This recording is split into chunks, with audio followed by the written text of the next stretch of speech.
స్తోత్రం. హల్లెలూయా. దేవుని పరిశుద్ధ వాక్య భాగంలో నుండి అపోస్తులైన పౌలు గారు తిమోతికి రాసినటువంటి మొదటి పత్రిక 3వ అధ్యాయము 15వ వచనాన్ని చదువుకుని దేవుని యొక్క వాక్యాన్ని మనం ధ్యానం చేసుకుందాం. అయినను నేను ఆలస్యము చేసిన ఎడల దేవుని మందిరములో అనగా జీవము గల దేవుని సంఘములో జనులు ఎలాగూ ప్రవర్తింపవలనో అది నీకు తెలియవలనని ఈ సంగతులను నీకు వ్రాయిచు ఉన్నాను. ఈ పరిశుద్ధ వాక్య భాగం దేవుడు మన వెనుకడలో ఆశీర్వదించును గాక. ఆమె చిన్న మాట ప్రార్థన చేసుకుందాం. స్తోత్రం నాయన, ప్రేమ కలిగిన తండ్రి, మీకు వందనాలు. ఇంకో పెదవాసల ప్రాంతాన్ని పెట్టి ఇక్కడ మీరు ఏర్పాటు చేసిన అగాపే సంపూర్ణ సువార్త సంఘాన్ని పెట్టి మీకు వందనాలు. చేరినని ప్రజలందరిని పెట్టి స్తోత్రాలు. చదవబడిన లేఖనము ద్వారా తండ్రి మా అందరికీ నేనైనా మేలు కలుగునట్లుగా, మీకు మహిమ కలుగునట్లుగా, అపవాది శక్తులకు నాశనం అపజయము కలుగునట్లుగా నాతో మాతో మాట్లాడి మీరే మహిమ పొందుకోమని యేసయ్య నామమున ప్రార్థిస్తున్నాం తండ్రి. ఆమేన్, ఆమేన్. హల్లెలూయా. దేవుని పరిశుద్ధ నామానికి మహిమ కలుగును గాక. ప్రభుని ఆరాధించడానికి వచ్చిన మీ అందరికీ ప్రభునామంలో హృదయపూర్వకమైన వందనాలు. మంచిది, కొద్ది నిమిషాలు దేవుని మాటను మనం జ్ఞాపకం చేసుకుని ప్రార్థనలోనికి వెళ్దాం. అందరూ కూడా సిద్ధపడవలసిందిగా మనవి. హల్లెలూయా. యేసుక్రీస్తునందు విశ్వాసం ఉంచి దేవుని సన్నిధి వెళ్తున్నటువంటి తన జనులు ప్రవర్తించవలసినటువంటి ఒక నియమం అనేది దేవుడు పౌలు ద్వారా మనకి నేర్పిస్తున్నాడు. హల్లెలూయా. లోకంలో ఏ పని చేయాలన్నా దానికి ఒక నియమము, ఒక క్రమం అనేటువంటిది ఉన్నది. అలాగే దేవుణ్ణి నమ్ముకున్నటువంటి జనులు ఉండవలసినటువంటి నియమం, క్రమం అనేది నువ్వు తెలుసుకోకపోతే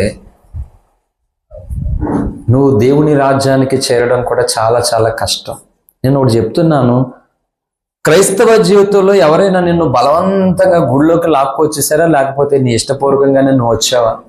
ఈ యొక్క స్టాండ్ మనకు ఉండాలి ఖచ్చితంగానే. ఎందుకంటే ఎవరి బలవంతంతోనో నువ్వు దేవుని మందిరంలో ఉంటే నీకు ఉపయోగం లేదు. అదవుతుందా? లేక ఎవరి కోసమో నువ్వు దేవుని మందిరానికి వస్తున్నా కానీ నీకు అది మాత్రం క్షేమాభివృద్ధి ఉండదు.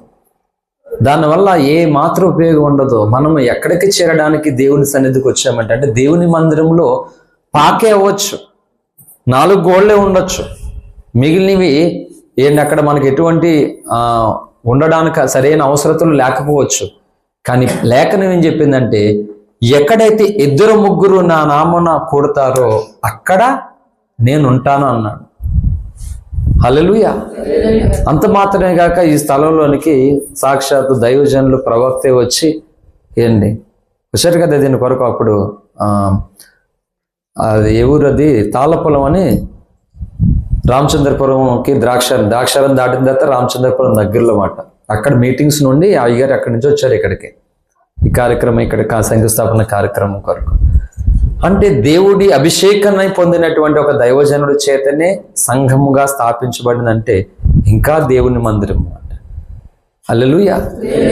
కనుక దేవుడు ఈ విధంగా ఏర్పాటు చేసి తన మందిరంలోనికి వస్తున్నటువంటి మనము ఎవరి కోసమో ఎవరి బలవంతంతోటో మనం రావడం వలన ఏ ప్రయోజనం, ఏ ఇబ్బంది ఏ మేలు అనేది మనకి కలగదు. మనల్ని దేవుడు పరలోక రాజ్యానికి వారసును చేశాడు.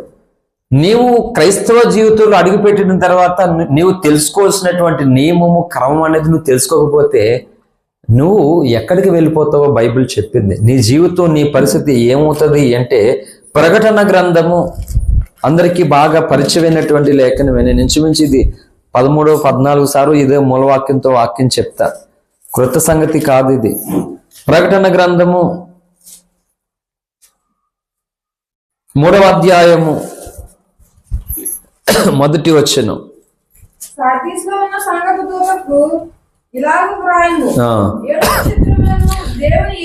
7 నక్షత్రములను దేవుని 7 ఆత్మలను గలవాడు చెప్పు సంగతులేవనగా, నీ క్రియలు నేను ఎరుగుదును. ఏమనగా, చాలండి, క్రియలు ఎరుగుతాడట దేవుడు. ఇప్పుడు నేను వచ్చాను, నా క్రియలు ఏంటో దేవుడు ఎరుగుతాడు. నువ్వు వచ్చావు, నీ క్రియలు ఏంటో దేవుడు ఎరుగుతాడ. నీ క్రియలే నీకు ప్రతిఫలాన్ని ఇస్తాయట. నీ క్రియలు ఇంకొకలాగా ఉండి ఇంకొక ప్రతిఫలం కలగాలంటే కలగదు ఎప్పుడు కూడా. ధనవంతుని క్రియలు ఎలాగున్నాయి ఈ భూమి మీద? ఏంటి ధనవంతుని క్రియలు ఎలాగున్నాయి ఈ భూమి మీద? దేవునికి వేరుగా ఉన్నాయి. అందుకే దేవుడు చెప్పాడు, యెషయా గ్రంథము 55వ అధ్యాయము 8వ వచనం. అందరికీ బాగా పరిచయమైన లేఖనమే కదా అది. త్వరగా చదువు సహాయం చేయండి. యెషయా 55:8. నా తలంపులు మీ తలంపులు వంటివి కావు, మీ త్రోవలు నా త్రోవలు వంటివి కావు కావు. హల్లెలూయా. మరి ఇద్దరిది ఒకటి కానప్పుడు దేవుడు ఉండేటువంటి ఆ రాజ్యంలోనికి మనం వెళ్ళగలుగుతామా? వెళ్ళడం సాధ్యము కానే కాదు. హల్లెలూయా. ఈ భక్తి జీవితం ఎందుకు, ఈ క్రైస్తవ జీవితం ఎందుకనంటే దేవుని తలంపులు నీ తలంపులు అయిపోయేలాగా ఉండడం కొరకు. హల్లెలూయా. అంతేగాని నీ తలంపులు ఇంకా ఈ లోక సంబంధంగా ఈ మట్టి తలంపులు కలిగినటువంటి వ్యక్తిగా ఉండడం వల్ల ఉపయోగం లేదు. అందుకనే పౌలు గారు జీవము గల దేవుని సంఘములో జనులు అనగా వచ్చువారు ఎలా ప్రవర్తించాలో అది మీకు తెలియవన్నని ఈ సంగతులు రాయుచున్నాను. మనం అదే అంటున్నాను, మన కోసం మనం నేర్చుకోం, మన కోసం మనం తెలుసుకోం. ఎప్పుడైతే మన జీవితంలో మన కోసం మనం తెలుసుకోలేమో అప్పుడు మనం చాలా నష్టపోతున్నట్టు లెక్క. ఏంటి, అందరూ ఉన్నప్పుడు మనం వేరు, ఎవరికి వాళ్ళే. అందరూ ఉన్నప్పుడు మనం వేరు, ఎవరు లేనప్పుడు నువ్వు ఒంటరిగా ఉంటావు చూసావా, అది నువ్వు. రేయ్ ఉండండి రా, సరే అందరు నా వైపు చూడండి. ఎవరు లేనప్పుడు ఒంటరిగా నువ్వు ఉంటావు కదా, అది నువ్వు, అది ఒరిజినల్, ఇది డూప్లికేట్. ఇక్కడ నేను నువ్వు మన అందరూ డూప్లికేట్. ఇప్పుడు ఇది రియాలిటీ కాదు. అందుకే మన ఆత్మీయ తండ్రి అలాగే చాలా మంది భక్తులు చెప్పిన ఒక మాట ఏంటంటే, ఒంటరిగా ఉన్నప్పుడు నీ ఆలోచన కాపాడుకోవాలి, నీ మనసును కాపాడుకోవాలి. నలుగురితో ఉన్నప్పుడు నీ నోరును కాపాడుకోవాలి అని చెప్పారు భక్తులు. అర్థమవుతుందా? ఏంటంట అమ్మ నిస్సి, ఏంటి వచ్చిందా నిస్సి? రాలేదా? హలో, కొత్తగా వచ్చారు ఎవరు? చెల్లా. హల్లెలూయా. ఒంటరిగా ఉన్నప్పుడు మన ఆలోచనలు మనం కాపాడుకోవాలంట. నలుగురితో ఉన్నప్పుడు మన నోరు, నవలేని నోరు అంటాం కదా, నాలుక ఆగుడికేలాగా వాగెత్తుంటది మాట. దేనికి వాగుతుంది తెలుసు, సంఘంలో వాక్యం చెప్తున్నప్పుడు గొడుగుడు వాడేసుకుంటారు మాట. అవును, పెద్ద మనుషులారు మీ చేతిలో బైబిల్ లేయి, పోయిన ఆదివారం మెసేజ్ విన్నారు, మీరేం లేదా? మరే నేను ఖచ్చితంగా తెచ్చుకోవాల్సింది మీరే సతీష్. సంఘ పెద్దల దగ్గర బైబిల్ లేకపోతే పిల్లలు ఎవరు తెచ్చుకొస్తారు? ఆ కుర్రోళ్ళని అల్లరి చేద్దంటే ఎలాగా సరిపోతారు మీరు? తప్ప, అది ఖచ్చితంగా తెచ్చుకోవాల్సిందే. హల్లెలూయా. వచ్చేవారు మీ అందరి చేతుల్లో బైబిల్ ఖచ్చితంగా ఉండాలి. చెప్పాను, అందుబాటులో మధు షాప్ అంది, తెచ్చుకోండి, అంతగా తర్వాత ఇద్దాం. దేవుని సన్నిధికి వచ్చినప్పుడు దేవుని సన్నిధిలో మనకి ఖచ్చితంగా ఉండాలి. నువ్వు చదువుతావా లేదనేది తర్వాత. ఇంకా నీకు చదవాలని ఆశ ఉంటే అది కూడా దేవుడు ఇస్తాడు ఖచ్చితంగా, తప్పకుండా జరుగుతుంది. అది టచ్ ఫోన్లో ఏమన్నా చదువుకున్నందువల్ల ఆడుతున్నావు పెట్టి, రాయల్ ఎన్ఫీల్డ్ బళ్ళు ఇవన్నీ చదువు వల్ల వస్తున్నాయా? చదువు లేకపోయినా ఎన్నో మనం వాడుతున్నాం, అవునా కదా? బైబిల్ను కూడా చదువుకోలేని వాళ్ళు 3 మంది చదువుతున్నారు బైబిల్, తెలుసా? మొత్తం ఎప్పుడు స్కూల్కి వెళ్ళలేదు, అక్షర మొక్క నేర్చుకోలేదు. బైబిల్ పాస్టర్ గారు వాక్యం చెప్తుంటే సెకండ్ తీసేటువంటి దాన్ని టకటకటకట అందరికంటే ముందు చదువుకోలేని వాళ్ళు 3 మంది ఉన్నారు సంఘాలు ఇప్పటికే. అంటే ఆశ, అంటే భక్తి జీవితం అదే చెప్తున్నాను. భక్తి అనేటువంటిది దైవ కార్యాలు, అసాధ్యమైన కార్యాలు. దేవుడు నార్మల్గా లోకంలో జరిగే కార్యాలే చేయడు నీ జీవితంలో. లోకము ఆశ్చర్యపోయే కార్యాలు చేస్తాడంట. ఇప్పుడు అంటే నీకు అటువంటి తీవ్రమైన వాంఛ, ఆసక్తి కోరుకున్నప్పుడు, అప్పుడు అసాధ్యుడైన దేవుడుగా నీ జీవితంలో ప్రత్యక్షం అవుతాడు. అంతవరకు దేవుడు కూడా నీ జీవితంలో నార్మల్ మనిషి అయిపోతాడు. దేవుడు నీకు ఒక రీతిగా ఒక ప్రత్యక్షత కలిగిన వాడుగా నీకు ప్రత్యక్షం కావాలంటే నువ్వు నార్మల్గా ఉంటే జరగదు, నీకు ఇప్పుడు ఆ ప్రత్యక్షత కలగదు. అందుకే ఇప్పుడు కూడా ప్రత్యక్షత లేనందువలన దేవుడిని ఒక్కొక్కరు ఒక్కొక్క రకంగా అర్థం చేసుకుంటూ దేవ విరోధమైనటువంటి బోధలు పుట్టుకొచ్చేసాయి అన్నమాట. ప్రత్యక్షత అంటే అలా చేయరు ఎవరు కూడా. త్రిత్వం అనే పదం బైబిల్లో లేదు, కానీ త్రిత్వం ఉందని నమ్ముతూ ఉన్నాం. అది ప్రత్యక్షత లేని వాళ్ళు త్రిత్వం లేదని వాదిస్తున్నారు. బైబిల్లో ఉందా అలాగని అంటాడు. ఇలా ఎవరికి నచ్చినట్లుగా వాళ్ళు ఉన్నారు, మంచిది. దేవుని తలంపులు వేరట, మరి భక్తి చేయడం ఎందుకు? ఇంకా దేవుడు వేరుగా ఉంటే మన మనుషులైన దేవుడు ఇంక ఇప్పుడు మనం అలాగే మనుషులుగానే ఉండిపోవడం కొరక దేవుడు రక్తాన్ని చిందించింది కాదు. మనం దేవుని సొత్తైన తన ప్రజలు. పోయిన వారం కంటే ముందు వారం చెప్పాను, 1 పేతురు 2:9 నేను ఎప్పుడు ఏం చెప్పానో గుర్తుంది. మీరు అన్నీ మర్చిపోయారు కాబట్టి బైబిల్ తెచ్చుకోకుండా వచ్చేసారు మీరు. హల్లెలూయా. నీకు కూడా కలజోడా?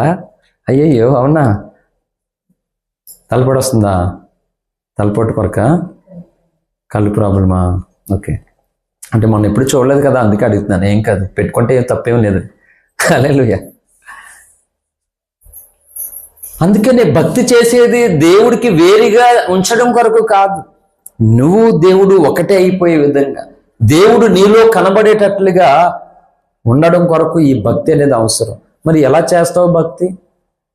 నువ్వు నడవలసినటువంటి ఆ విధానం, ఆ క్రమం అనేది నేర్చుకోకపోతే చేయలేము. అందుకేం చెప్పిందంటే ప్రకటన గ్రంథం 3:1 జీవించున్న పేరు మాత్రమే ఉన్నదట, కానీ నీవు మృతురాలివే. అంటే నీలో జీవము లేదు. దాని అర్థం ఏంటంటే దేవుని సన్నిధిలో ఏముంది అంటే, అందుకే మూలవాక్యం ఏం చెప్పింది? జీవము గల దేవుని సంఘము అంట. సంఘం ఎలాంటిది? ఈ 4 గోళ్ళు చూడొద్దు, దీనికి ప్లాస్టింగ్ లో అందంగా ఉందా లేదా, ఇది చూడొద్దు. సంఘము అది దైవజనుడు ద్వారా స్థాపింపబడినటువంటిది. మళ్ళా సంఘము ఏమిటంటే ఇది జీవము గల సంఘము. నిజంగా సంఘములో జీవం ఉంటే నీలో నాలో ఏముండాలి? ఏముండాలి? జీవం రావాలి నీలో నాలో. సింపుల్ ఒక బెస్ట్ ఎగ్జాంపుల్, ఇక్కడ ఒక మంచి బిర్యానీ తయారు చేస్తున్నారు, ఇక్కడ అందరూ అడుగు పెట్టాం. ఇక్కడ ఇప్పుడు మనకి ఏ వాసన వస్తుంది? ఎండిసేపల వాసన వస్తుందా? ఏ వాసన వస్తుంది? అంటే అక్కడ ఆ వంట వండుతున్నారు, దాని స్మెల్లే వస్తుంది, ఇంకొకటి రాదు కదా రాదు, అదే వస్తుంది. అలాగనే ఇక్కడ నిజంగానే దేవుని జీవము గల సంఘములో జీవం ఉంటే మరి నీకు ఇప్పుడు ఏది రావాలి? నీలోనికి ఏమి రావాలి చెప్పాలి. ఇప్పుడు జీవమే రాలే. మరి జీవం వస్తుందా మనలోనికి? ఎందుకు రావట్లే? ఎందుకు రావట్లేదంటే ఆ క్రియలు ఆపేస్తున్నాయి. నీ క్రియలు ఆపేస్తున్నాయి. నీ క్రియలు వాక్యం వింటున్నావు, రక్షణ పొందావు, మందిరానికి వస్తున్నావు, నీ క్రియలు లోక సంబంధమైన క్రియలు. జీవం రాదు నీలో. నేను చెప్తున్నాను సీరియస్గా. దేవుడి యొక్క వాక్యాన్ని తెలుసుకోకపోతే నువ్వు ఎత్తబడవు. నువ్వు అనవసరంగా పాస్టర్ గారికి ఇచ్చే కానుకలు కూడా వేస్టే. నిజమే. ఎందుకు? దుర్వినియోగం పాలవుతుంది. అదైతే నువ్వు ఉంచుకుని తిను కనీసం. దేవుడేమో కానుకల కొరకు సేవకుల్ని ఏర్పాటు చేసుకోలేదు, బ్రతుకు దేరు కొరకు సేవకుల్ని దేవుడు పిలుచుకోలేదు. హల్లెలూయా. ఏం లేక సొంత ఇల్లు కూడా లేదు, అసలు బట్టలు కూడా లేవు, గొంగలు దుప్పటి ఉండేది అంట ఏలియాకి. ఎలాంటి సేవ చేశాడు?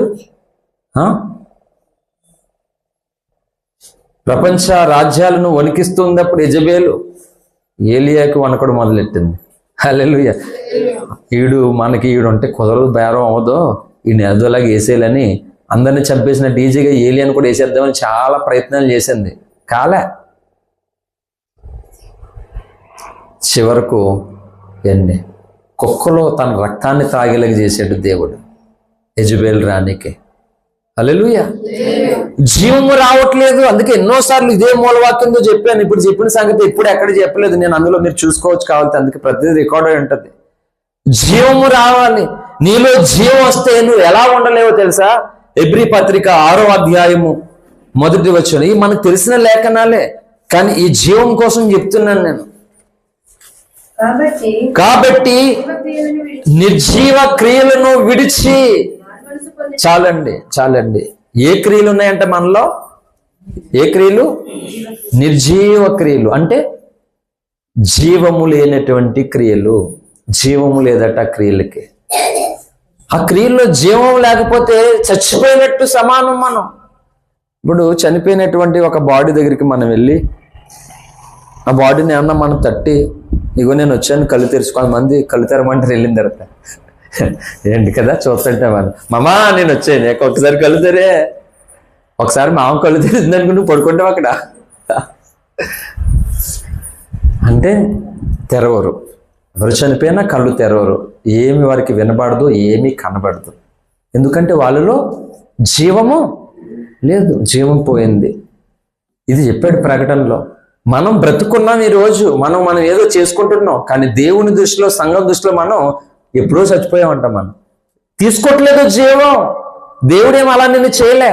దేవుడు ప్రతి వాడిని జీవము గలవానిగా చేసాడట. అసలు దేవుడు సృష్టిని చేసినట్టు ఎలా చేశాడు తెలుసా? రండి చూపెడతాను మీకు. ఇది ఒక అద్భుతమైనటువంటి సందేశం. ఆదికాండం 1వ అధ్యాయంలోనికి రండి. ఎంత గొప్ప దేవుడు తెలుసా మనం ఆరాధిస్తున్న దేవుడు, ఎంత ప్రేమ కలిగిన దేవుడు. ఆయన చెప్పేది చేసేది ప్రతిదీ న్యాయముతో చేసాడంటే. హల్లెలూయా. 1వ అధ్యాయము ఆదికాండము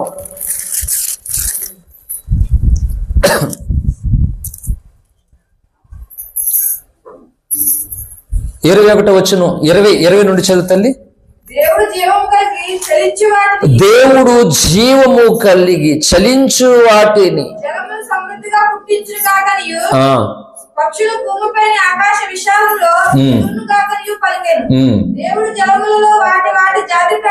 అమ్మ ఒక్క చదువుతున్నప్పుడు మళ్ళీ పెడితే రీసౌండ్ వస్తుంది. అది అలా చదవకూడదు. జలములు సమృద్ధిగా పుట్టించిన మహామత్స్యములను జీవము కలిగి చలించి వాటన్నిటిని దాని జాతి ప్రకారము రెక్కలు గల ప్రతి పక్షిని సృజించారు. చాలండి. ఈ ఆదికాండం, ఈ సృష్టి మొదటి అధ్యాయం అంతా కూడా జాని ప్రకారంగా చలములు అని అంటాడు దేవుడు. మాటికి అదే మాట అంటాడు. చలనము అంట, చలనము కలిగినట్లుగా, జీవించున్నట్లుగా అందులో జీవం. పుట్టినటువంటి పిల్లలు మనందరికీ తెలుసు. ఏడకపోతే అమ్మ ఏం చేస్తాం? అమ్మా తినండి. పుట్టిన పిల్లలు ఏడకపోతే ఏం చేస్తాం? చాలా ఇబ్బంది. ఏడవాలి ఖచ్చితంగా పుట్టిన పిల్లాడు. ఎందుకంటే అప్పుడు వాళ్ళకు ప్రాబ్లం ఏంటంటే, సైంటిఫిక్ రీజన్ ఏంటి అంటే, తల్లి ప్రేగు ద్వారా తనకి ఆ జీవం వెళ్ళిపోతుంది, పోషించబడిపోతున్నాడు లోపల ఆ శిశువు.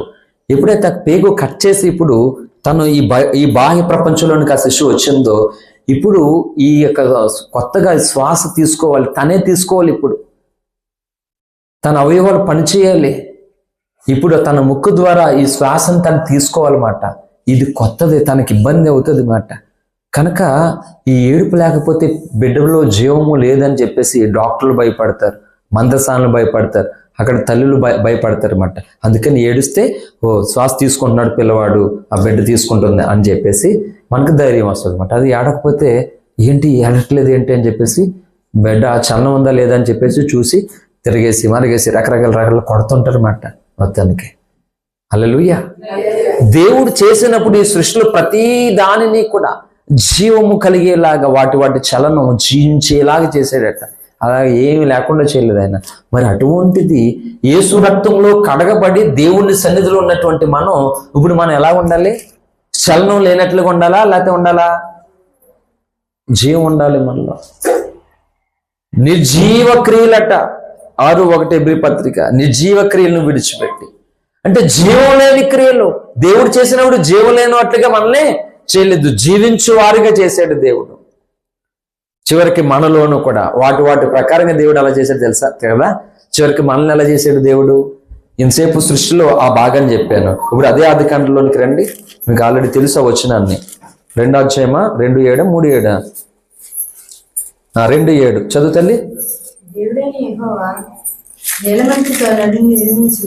దేవుడైన యెహోవా నేలమంటుతో నరుని నిర్మించి వాని నాసికారంధ్రములో జీవవాయువును ఊదగా నరుడు జీవాత్మ ఆయను. హల్లెలూయా. అమ్మా ఎవరు నిద్రపోవద్దు. నేల మంటితో బొమ్మను చేసాడట దేవుడు, కానీ అన్ని కూడా జీవము కలిగిన వాటిగా దేవుడు చేశాడు. కానీ మనిషిని అలా చేయలేదు, బొమ్మనే చేశాడు. మొదట చేసి ఏం చేశాడు దేవుడు? జీవాత్మ ఊదాడట. ఎంత గొప్ప అద్భుతమైన మాట తెలుసా ఇది. దేవుడే ఊదినటువంటి జీవాత్మ అయినటువంటి మనము ఇప్పుడు జీవం లేని వారిగా ఉండాలా, జీవము కలిగిన వారిగా ఉండాలా? చెప్పాలి. చాలా విలువైన సందేశం. కానీ ఈరోజు ఎలా ఉంది అట సంఘములో జనులు జీవము లేని వారిగా ఉంటున్నారు. అంటే జీవము లేని వారిగా ఉంటే ఏమవుతుంది తెలుసా? నీకు ఎప్పటికీ దేవుడు మనసు నీకు అర్థం కాదు, దైవజనుడు మనసు నీకు అర్థం కాదు. సంఘాన్ని నువ్వు కష్టపెడుతున్నావా, బాధ పెడుతున్నావా, సంతోష పెడుతున్నావా, నీకు అస్సలు అర్థం కాదు ఎప్పటికీ. ఎందుకంటే నీ క్రియలు ఆల్రెడీ నిర్జీవ క్రియలు. జీవం లేదు. జీవం అంటే చెల్లిస్తుంటుంది మాట. పిల్లలు ఉన్న తర్వాత ఏడుస్తారు, అలరి చేస్తారు, వినపడుతుంది మనకి. మనం పెద్దవాళ్ళం కాబట్టి ఇది మనం చెయ్యం. అంటే ఏడవ అంటే సమయం వచ్చినప్పుడు ఏడుస్తాం. భక్తులు దేవుని సన్నిధిలో ఏడ్చారండి. దేవారాత్రులు ఏడ్చాడట దావీదు భక్తుడు. ఇర్మియా గ్రంథాన్ని కనుక చూస్తే, ఇర్మియా గ్రంథంలో ఇర్మియా ఏడుపు మనకు తక్కువ కనబడుతుంది. ఇర్మియా రాసిన విలాప వాక్యాలు చదివితే అసలు వాక్యం విలాపమే దాని పేరు. మొత్తం ఏడవడమేనంట. జలమయం, జలము, నా కన్నులు జలమయం అయిపోయి అన్నారు భక్తులందరూ. ఏడుస్తూ ఉన్నారట వాళ్ళు దేవుని సన్నిధిలో దివారాత్రులను. కనుక సంఘమేమో జీవము గలదట, కానీ జనులేమో జీవము లేని వారట. ఇప్పుడు చెప్పండి, జీవము కలిగిన దేవుని సంఘంలో జీవం లేనటువంటి మనుషులు ఎలా ఉంటారు? ఉండలేరు. అంటే ఎలా ఉండరంటే, నేను చెప్తున్నాను, మనకు ఓపుకున్నంత వరకు, అవకాశం ఉన్నంత వరకు దేవుని సన్నిధికి ఎంతవరకైనా మనం వెళ్తాము, వెళ్ళొచ్చు, రావచ్చు. ఇక్కడికి రాణిస్తాడు దేవుడు. కానీ ఇక్కడికి వచ్చినట్లుగా పరలోకానికి రానియడు. నాట్ ఎల్లవడు. రానివాడు దేవుడు పరలోకానికి. ఎవరిని రాణిస్తాడో తెలుసా? ఎవరైతే జీవము కలిగిన దేవుని సంఘంలో జీవించు వారిగా, నిర్జీవ క్రియలు లేని వారిగా ఉంటారో వాళ్ళని దేవుడు రాణిస్తాడు. మరి ఇప్పుడు చెప్పు, భక్తులు నీ చుట్టూ ఉన్న వాళ్ళ కోసం చేస్తున్నావా, నీ కోసం చేస్తున్నావా? చెప్పండి ఇప్పుడు ఎవరికల్లే. ఇది దిద్దుబాటు వాక్యము, సిద్ధపాటు ప్రసంగం, మొదటి సందేశం. ఇదేట్రా బాబు, వీడు ఎప్పుడు వచ్చినా ఇలా చేస్తున్నాడు ఏంటంటే, ఏంటి నిన్ను దిద్దుకోవడంలో ఉంది అసలైన దీవెన, ఆశీర్వాదాన్ని. ఎవరికి వాళ్ళే కరప్షన్ చేసుకోవాలి. ఏంటి ఇప్పుడు ఈ చదువులు చదువుకుంటాం కదా, ఈ చదువుల్లో వాళ్ళు ఇల్లు మార్కులు వేస్తారు, అయిపోతుంది. ఇప్పుడు బ్యాంక్ మేనేజరు, బ్యాంక్ వరకు జాబులు ఈ ఎలా ఉంటాయో తెలిసి కోచింగ్. మా ఫ్రెండ్ వాళ్ళు ట్రైనింగ్ అయ్యారు. మా పిన్ని వాళ్ళ అబ్బాయికి బ్యాంక్ మేనేజర్ జాబ్ కూడా వచ్చింది చిన్నవసల. అయితే 4 సంవత్సరాలు కష్టపడి కుర్రాడు నంద్యాల, కర్నూలు దగ్గర నంజలికి వెళ్ళి అండి అక్కడ ఉండిపోయి ఆ సంవత్సరానికి ఎగ్జామ్ పేరుకి దానికి 10,000 ఎంతో 20,000 ఎంతో అలా ఉంటుంది. కట్టేస్తాం. అందులో అక్కడ ఎలా ఉంటాయంటే సిలబస్, మెటీరియల్స్ అన్నీ మనం తీసుకుంటూ ఉంటాయి. రోజు వాళ్ళు సార్ ఎదుర్కొంటే ఉండి నీకు అంత చెప్పడు. వాళ్ళు కోచింగ్ అంతా ఉంటుంది వేరే. టెస్ట్ పెట్టేటప్పుడు ఎలా ఉంటుంది అనుకున్నాం, ఒక స్క్రీన్ ఉంటుంది, డిస్ప్లే. ఎవరికి వాళ్ళు ఎగ్జామ్ పేపర్లు ఇచ్చేస్తారు అన్నమాట. ఇన్ని రోజులు నువ్వు అక్కడ చదివిన సిలబస్ ఏదైతే ఉందో దానికి సంబంధించి ఒక ఎగ్జామ్ పేపర్ అందరికి ఇచ్చేస్తారు. అక్కడ ఎవరు సారు నీ చుట్టూ తిరగడం, నువ్వు ఏం చేస్తున్నావు, సెల్లో చూసి రాస్తున్నావు, ఏమి పట్టించుకోడు.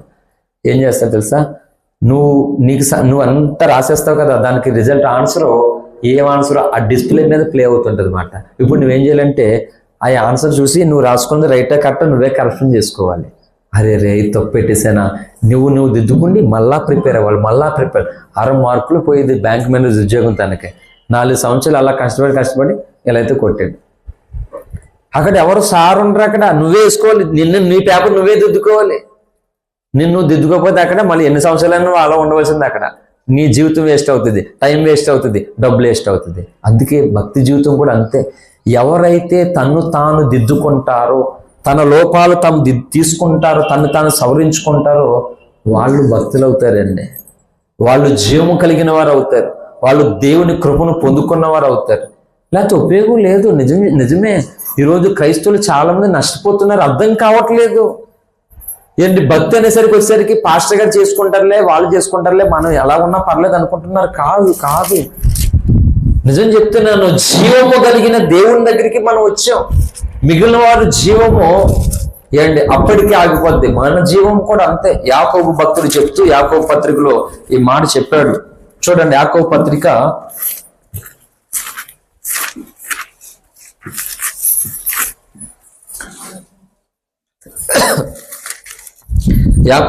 4వ అధ్యాయము 13-14 వచనాలు చదవండి. నేడైనను రేపైనను ఒకానొక పట్టణమునకు వెళ్ళి అక్కడ ఒక సంవత్సరం ఉండి వ్యాపారం చేసి లాభము సంపాదించుకుందాము రండని చెప్పుకుని వారులారా, రేపేమి సంభవించును మీకు తెలియదు. మీ జీవమేపాటి, జీవం అన్నాడు అక్కడ, జీవమేపాటిది. మీరు కొంతసేపు కనబడి అంతలో మాయమైపోవు ఆవిరి వంటి వారే. చాలండి. మనం ఎలాంటి వారం అంట? ఆమె విన్నారా? ఎలాంటి వారు మనం? కొంతసేపు కనబడి అంతలో మాయమైపోయి ఆవిరి వంటిది. మొన్న ఓఫిరయ్య గారు మేనల్లు చనిపోయారు. చాలా ఆరోగ్యవంతుడు అతడు, ఏం పెద్ద వయసు ఏం కాదు, చిన్న చిన్న పిల్లలు. తనకి ఇంగ్లీష్ మెసేజ్ చెప్పేవాడు సాయంత్రం 6 గంటలకి ఆస్ట్రేలియా వాళ్ళకి ఎవరికో. మన మినిస్ట్రీని నడిపిస్తున్నాడు తను, మన మినిస్ట్రీలోనే. ఓఫిరయ్య గారి ద్వారా హస్త నిక్షేపం తీసుకున్నటువంటి సేవకుడే. మన సొంత మేనల్లుడు, వాళ్ళ అక్కగారు అబ్బాయి. నైట్ హార్ట్ స్ట్రోక్ వచ్చిందండి. ఇప్పుడు అనారోగ్యంతో చాలా సంవత్సరాలుగా ఆరోగ్యం పాడైపోయి మంచం మీద ఉండి, అలాగే కాదు, మంచి ఆరోగ్యంగా ఉన్నటువంటి వ్యక్తి హార్ట్ స్ట్రోక్ వచ్చి చనిపోయాడు వెంటనే. హల్లెలూయా. తెలియదు, మన జీవితం తెలియదు. ఎందుకంటే ప్రతివానికి, నాకైనా నీకైనా, మనందరికీ ఒక లిమిట్తో కూడిన ఆయుష్ని ఇచ్చాడు దేవుడు. లిమిట్తో కూడిన ఆయుష్ని ఇచ్చాడు దేవుడు. ఒక సామెత ఉంటుంది లోకంలోను, సినీ కవులు సినిమాల్లోనూ, అలాగే ప్రవచనకర్తలు సమాజాన్ని గూర్చి మేలు కలగాలని కోరుకున్నటువంటి దాతలు కూడా చెప్పినటువంటి ఒక మాట ఏంటంటే, దేవుడంట ఈ జీవరాశులన్నీ తయారు చేసినప్పుడు, ఈ భూలోకంలో ఉన్న జీవరాశులు తయారు చేసినప్పుడు ఒక్కొక్క దానికి ఒక్కొక్క ఆయుష్ ఇస్తూ వచ్చాడట అండి. కుక్కకి 100 సంవత్సరాలు, కోతికి 100 సంవత్సరాలు, గాడిదకి 100 సంవత్సరాలు, ఇలాగ దేవుడు ఇచ్చాడట. అయ్యన్నయ్యట, నాకంత ఆయుష్ వద్దయ్యా, నాకు 20 ఏళ్ళు చాలులే, 40 ఏళ్ళు చాలులే అని చెప్పేసి ఈ కోతి అందంట, ఈ కుక్క అన్నదంట, తర్వాత ఈ గాడిద అన్నదట. మనిషి అన్నాడట, అయ్యా అయితే నాకు ఇచ్చే అన్నాడట. వింటున్నారా అందరు? సతీష్ బాగుంది కదా కథ? అలా ఉంటుంది. కొంచెం కొంచెం అడిగారట. చివరికి దేవుడు ఈ కుక్కలో 20, గాడిదలో 20, కోతులో 20, 60 కలిపి మనిషికి ఇచ్చాడట. ఆ చెప్పిన స్టోరీ చెప్తున్నాను నేను. అవునా పాస్టర్ గారు అని అనుకోవద్దు మీరు. అలాగా ఆ 20, 3 20లు 60 కదా, ఈ 40, 100 మనకి ఇచ్చాడట. అందుకని మన జీవితం ఈ భూమి మీద వాళ్ళు ఏం చెప్పారంటే, ఒకానొక పాయంలో మన బ్రతుకు కుక్క బతుకు అయిపోతుందంట. ఎప్పుడవుతుంది అది? ఫస్ట్ గాడిద బతుకు అవుతుందట. ఎప్పుడు అవుతుందంటే గాడిద బతుకు పెళ్ళయిన తర్వాత అవుతుందంట అందరికి. గాడిద బతుకు, గాడిద బతుకు అంటే ఏమిటి అనుకుంటున్నారమ్మా? బాధ్యత. గాడిద ఏమన్నా చిన్నది అనుకుంటున్నారా? గాడిద అంటే సీపుగా చూసి పెడుతున్నారు మీరు. గాడిదేం చిన్నది కాదు, బాధ్యత అంట. సంసార బాధ్యత, కుటుంబ బాధ్యత, బరువులు. గాడిద అంటే బరువులు మోయడానికి. గాడిద బ్రతుకంటే అర్థం ఏంటంటే తప్పు కాదు, బాధ్యతలు వస్తాయి. పెళ్ళి లేనప్పుడు మనకు నచ్చినట్లుగా మనం ఉంటాం. అంటే ఆ వేలోకి వెళ్ళిన తర్వాత, బాబు పలానా టైంకి వెళ్ళాలి ఇంటికి, పలానా టైంకి వెళ్ళకపోతే ఊరుకోరు, ఇలాగ రకరకాల బాధ్యతలు, కుటుంబాన్ని, పిల్లలు చదివించుకోవడం, ఇలా ఒక్కటని కాదు అనేక బాధ్యతలు వస్తాయట. దాన్ని గాడిదతో పోల్చారు. తర్వాత కోతు బతుకంట. అంటే జీవితం అనేది సరైనటువంటి ప్లాన్ లేకపోతే కోతి ఏ కొమ్మ మీద తినంగా ఉన్నట్లుగా మనుషుడు ఇక్కడ లేఖనమే చెప్తున్నాను, యాకోబు చెప్పినట్లుగా, మనం రేపైనా వెళ్ళైనా దూరంగా ఎక్కడికైనా వెళ్ళేదని సంపాదించుకున్నాం, రండి అనుకున్న వారులారా. అక్కడ బాగా దొరుకుతుంది, ఇక్కడ ఇది దొరుకుతుంది, లేకపోతే అక్కడ సంపాదన బాగా దొరుకుతుందని రకరకాలుగా కోతిలాగా తిరుగుతూ ఉండవలసి వస్తుంది. ఒక స్టాండర్డ్ ఉండదు. జీవితం ముగింపులోనికి వెళ్ళిపోతున్న స్థిరత్వం అనేది ఉండదట, రకరకాలుగా ఉండదట. దాన్ని కోతి బ్రతుకు అన్నారు. లాస్ట్ అంట కుక్క బతుకంట. అంటే అర్థం ఏంటంటే, నీకు ఓపిక అయిపోయింది, వయసు అయిపోయింది, ఇంకా నువ్వు మాట్లాడినా ఎవరు ఆ మాటకి ఇవ్వరు, నీ ఇంట్లో వాళ్ళు ఎవరో నీ మాటని పట్టించుకోరు. ఇక వయసు అంతా ఉడికిపోయింది. ఇంకా ఏం చేస్తావంటే నువ్వు కుక్కలాగా ఇంటి దగ్గర కాపలా కాయాలంట. అంతే, కూడా వస్తానన్నా తీసుకెళ్ళరట. ఇలా పోల్చారు. అది కథే కావచ్చు కానీ దాంట్లో చాలా మనకి నేర్చుకోవాల్సినటువంటి విలువైన సంగతులు ఉన్నాయి అందులో. అందుకే దేవుడు మనిషిని కుక్కతోనూ దేనితోనూ పోల్చలేదు. హల్లెలూయా. దేవుడు ఆదికాండం 1:26 ప్రకారంగా తన స్వారూప్యమందు తన పోలుకు చొప్పున మనం చేసాడట. హల్లెలూయా. మనల్ని ఆయనతో పోల్చుకున్నాడు దేవుడు. చూసే అంత ప్రేమించే దేవుడు మనకు దొరికాడు. దొరికిన తర్వాత ఏమి ఉపయోగం చెప్పండి? ఏం ఉపయోగం? నిర్జీవ క్రియలు అంటే నీ క్రియల్లో జీవము లేదు. జీవం లేకపోతే ఏం జరుగుతుందో తెలుసా? నీలో క్రీస్తుని ఎవరో చూడలేరు ఎవరు. ఎందుకంటే జీవం లేదు. ఎలా చూస్తా? మా దేవుడికి అప్పుడు నమ్మేసుకోమంటే ఎవరు నమ్ముకోరు. ప్రకటించే పత్రికగా నేనుండాలని, ప్రేమ ఫలాలు నాలుండాలని, ప్రకటించే పత్రికగా నేనుండాలని, ప్రేమ ఫలాలు నాలుండాలని, క్రీస్తు మహిమలో చేరాలని, క్రీస్తు మహిమలో చేరాలని, మట్టిలో పెట్టేవారా మట్టిలో పెట్టేవారా, పైకెత్తా పాడేవారా, నీ పోలికగా మార్చుము దేవా, నీ దారేపై ఉంచుము దేవా, నీ పోలికగా మార్చుము దేవా, నీ దారేపై ఉంచుము దేవా. హల్లెలూయా. నేను రాసినటువంటి పాట ఇది కరోనా సమయంలో. మంచిగా ఏదో రోజుని దేవుని పిల్లలము మనల్ని అందరినీ మట్టిలో పెట్టాక తప్పదు, లేదంటే ప్రభు వస్తే ఎత్తబడడం తప్పదు. అంటే చచ్చిపోయిన తర్వాత ఎవరి నియమాలు ఎవరి ధర్మాల ప్రకారంగా వాళ్ళు చేసేస్తారు, కామనే. కానీ చచ్చిపోయిన తర్వాత బతుకుతామా మనం? ఇక్కడ కాదు, దేవుని సన్నిధిలో. నేను అదే చెప్తున్నాను, భక్తి మనం జీవితంలో చాలా సీరియస్, ఈ భూమి మీద చాలా సీరియస్గా నిష్ఠగా నువ్వు ఆలోచించవలసినటువంటి విషయం ఏంటంటే భక్తి. కానీ ఇది చిత్రం ఏంటంటే దానికోసం అంత ఆలోచనే లేదు, సీరియస్నెస్సే లేదు. మిగిలిన అన్నిటి కొరకు కూడా చాలా సీరియస్గా మనం ఆలోచిస్తాం. ఆడపిల్ల పుట్టిందంటే ఇంకా సీరియస్గా ఆలోచిస్తాం. ఆడపిల్ల పుట్టింది, కాళ్ళకి పెట్టీలు, చెవికి దిద్దులు, పాపుడి బొట్టు, వడ్డానం, రకరకాలుగా పాప ఆడపిల్ల అనేసరికి మొత్తం చాలా ప్లానింగ్స్ ఉంటాయి ఎవరికైనా సరే కదా. అలాగే ఒక మాట చెప్తున్నాను, నీ పిల్లల్ని నీ కుటుంబాన్ని నువ్వు కూడా నరకపాలు అవ్వకుండా ఉండడానికి కొంచెం జాగ్రత్త తీసుకోండి. దయచేసి కొంచెం జాగ్రత్త తీసుకోండి. ఏంటి, ధనవంతుడే బలవంతుడే ప్రతిరోజు ఊదా రంగు వస్త్రాలను, ధనవంతులకి అవి సాధ్యమాట అటువంటి వస్త్రాలు ధరించడం. సామాన్యులకి దొరకవు అలాంటి బట్టలు, ఎంతో విలువైన వస్త్రాలు అవి. ప్రతిరోజు ధరించుకునేవాడట, బహుగా సుఖపడుతుండేవాడట. వెళ్ళి ఏం చేశాడు ఇప్పుడు? నీటి చెమ్మ కొరకు ఎదురు చూస్తూ ఉన్నాడు. ఆ పాతాళ లోకంలో నీటి బొట్టు దొరకదట.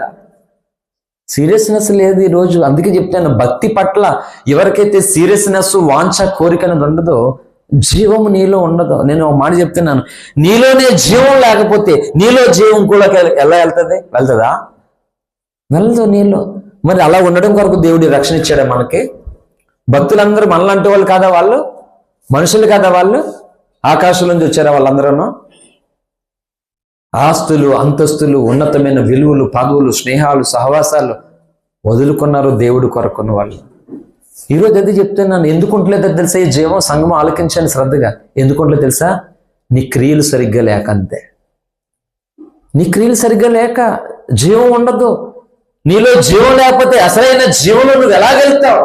చాలా మంది ప్రభు శరీర రక్తంలో పాల్పొందారు కదా. చూడండి, ఒకసారి చూపెడతాను మీకు. యోహాను సువార్తలోనికి రండి ఒక మాట. ఇది ప్రభువుల కొరకే వాక్యం. ఇది నీకు నచ్చినట్లుగా ఉండదు, నువ్వు అనుకున్నట్లుగా ఉండదు, నువ్వు ఊహించినట్లుగా ఉండదు. యోహాను సువార్త 6వ అధ్యాయము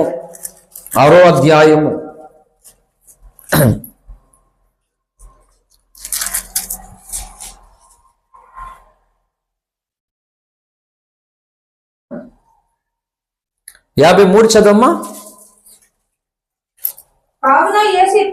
ఎట్లా నేను మనుష్య కుమారుని శరీరము తిని,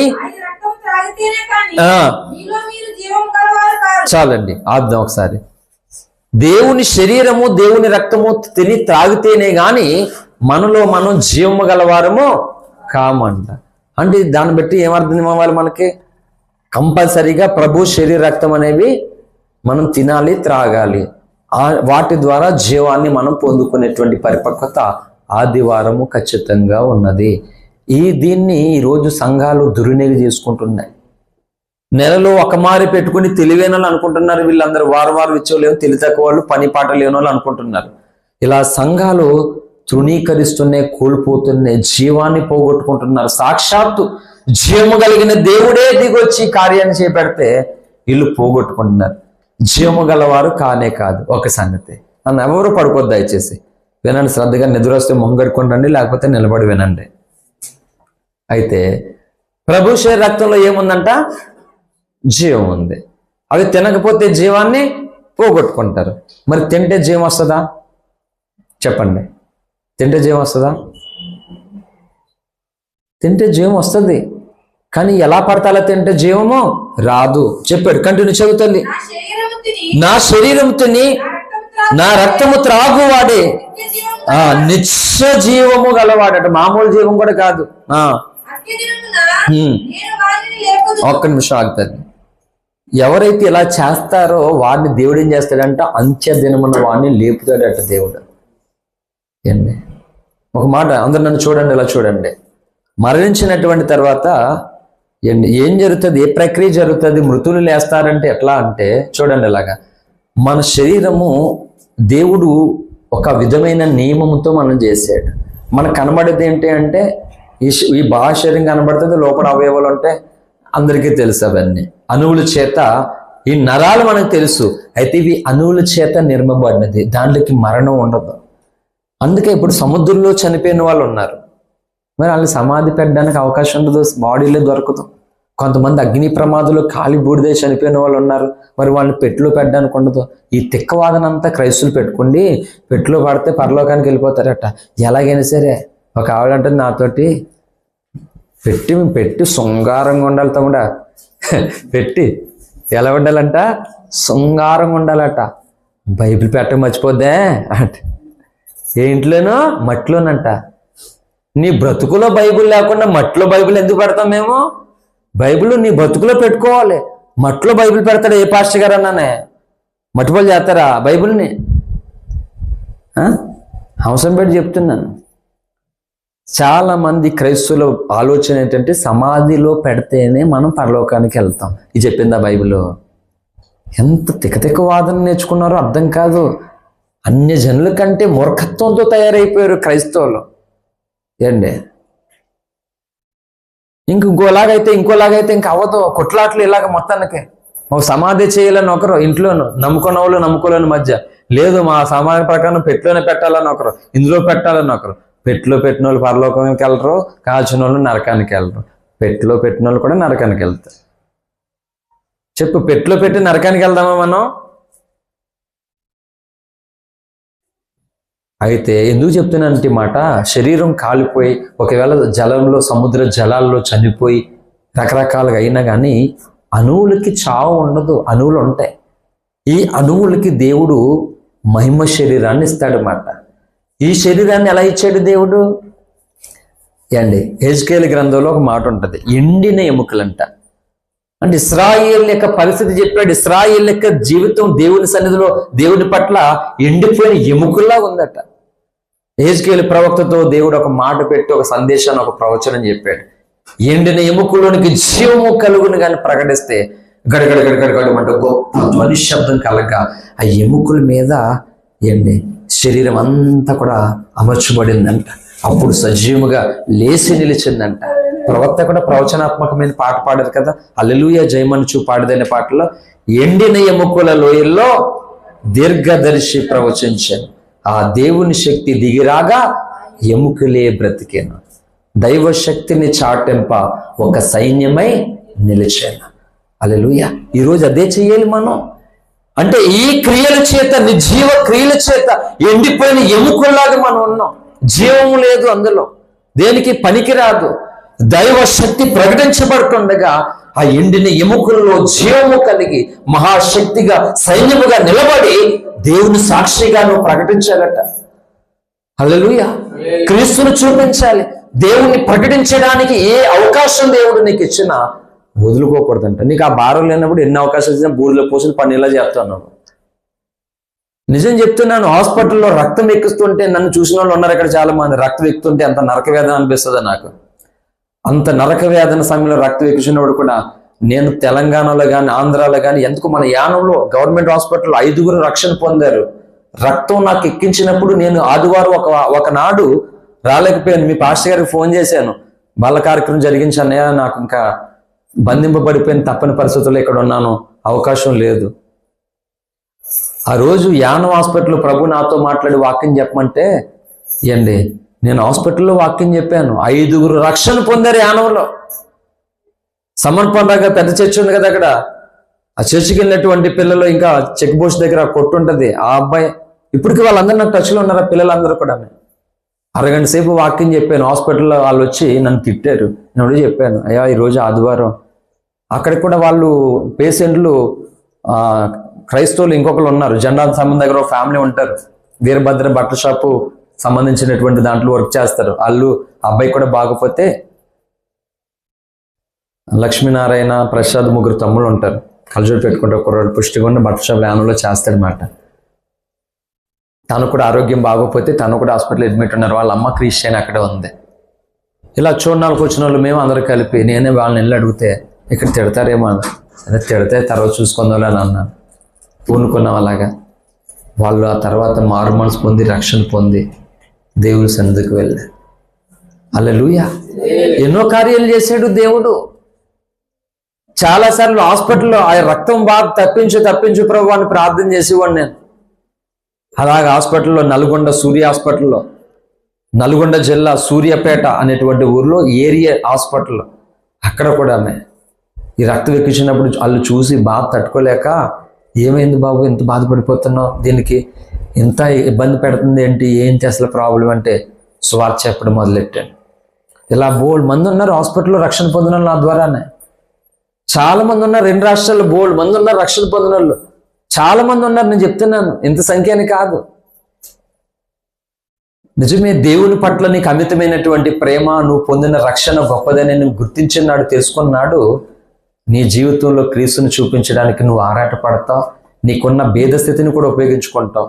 నీకున్న ధనాన్ని ఉపయోగించుకుంటావు, నీ అధికారాన్ని ఉపయోగించుకుంటావు, నీ బలహీనతను ఉపయోగించుకుంటావు, ప్రతి దాన్ని ఉపయోగించుకుంటావు.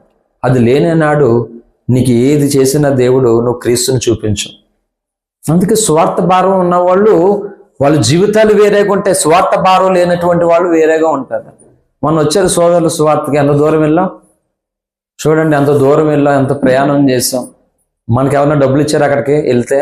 మన ఛార్జీలు మనయ్యే. చాలా మంది అనుకుంటున్నారు, మన అగాపి వాళ్ళు కూడా చాలా మంది స్వార్థకి వెళ్తే వీళ్ళకి డబ్బులు ఇచ్చేద్దామని వెళ్ళిపోతున్నారు, ఇంక మొత్తం అన్యాయాలు చూసుకుంటారు, అలాగే ఇలాగనే బోల్డ్ మంది మన అగాపి వాళ్ళు కూడా అనుకున్న వాళ్ళు ఉన్నారు.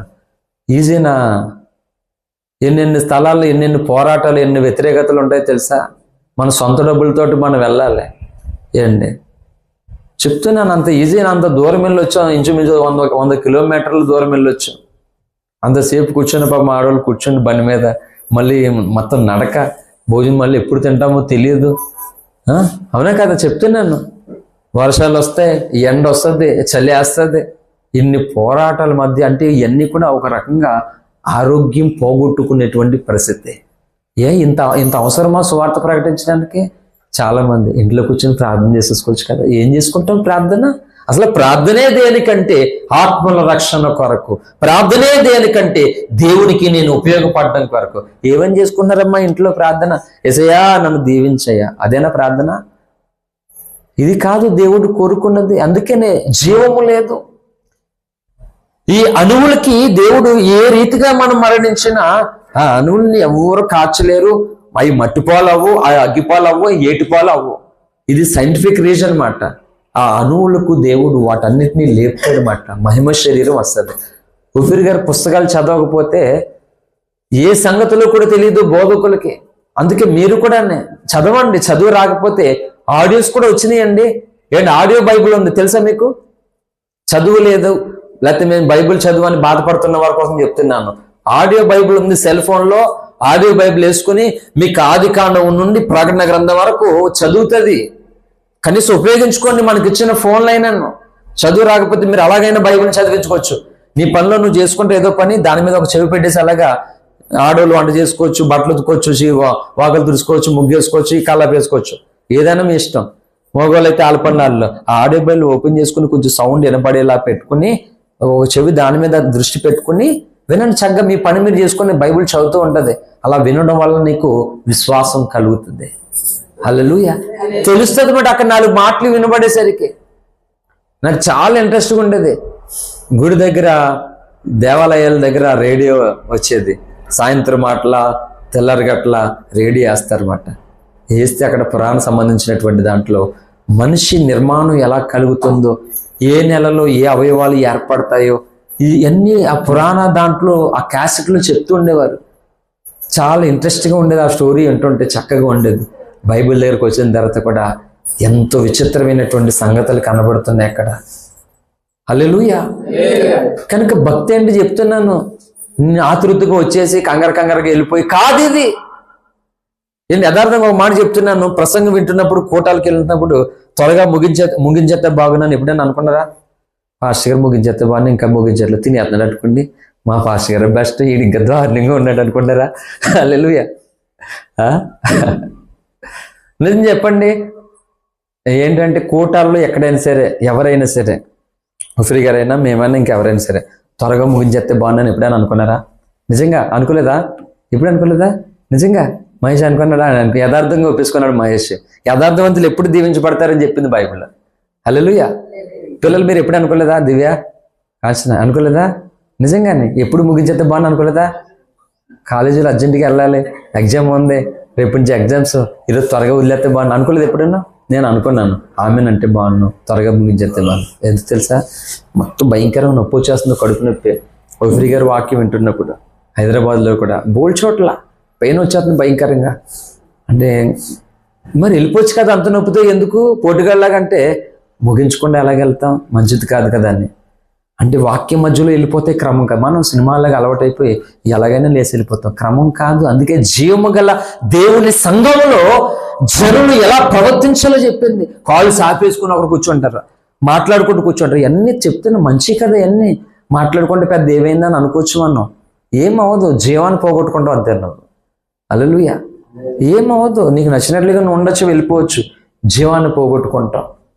అందుకని అది పోగొట్టుకుంటే మనకు ఉపయోగం లేదండి. అక్కడికి మళ్ళీ మనకి ద్వారం ఉండదు, తెరవబడదు. అసలు వెరవబడుట బహు ఘోరం అని చెప్పింది. చాలా మంది నీ సొంత పని కొరకు నీ ఎక్కడికో వెళ్ళాలి కాబట్టి దాని కొరకు దేవుడు నడిపిస్తుండగా, దేవుడు మాట్లాడుతుండగా ఆపేయాలట. ఊరుకుంటాడు దేవుడు అలా కోరుకుంటేనే? నీకు పని ఉన్నందుకు దేవుడు అందరిది వినేవెళ్తే ఆపేవేళ నువ్వు, తప్పు కదా అది. అంత భయంకరంగా నొప్పి వచ్చేస్తున్న వాక్యం కంప్లీట్ అయితే కానీ వెళ్ళేవాడిని కాదు నేను. అలాగే విన్నాను ఎన్ని సంవత్సరాలు భక్తి అంతా. అలాగే మా అయితే 2020 తర్వాత ఈ పరిస్థితి వచ్చింది నాకు మారడం.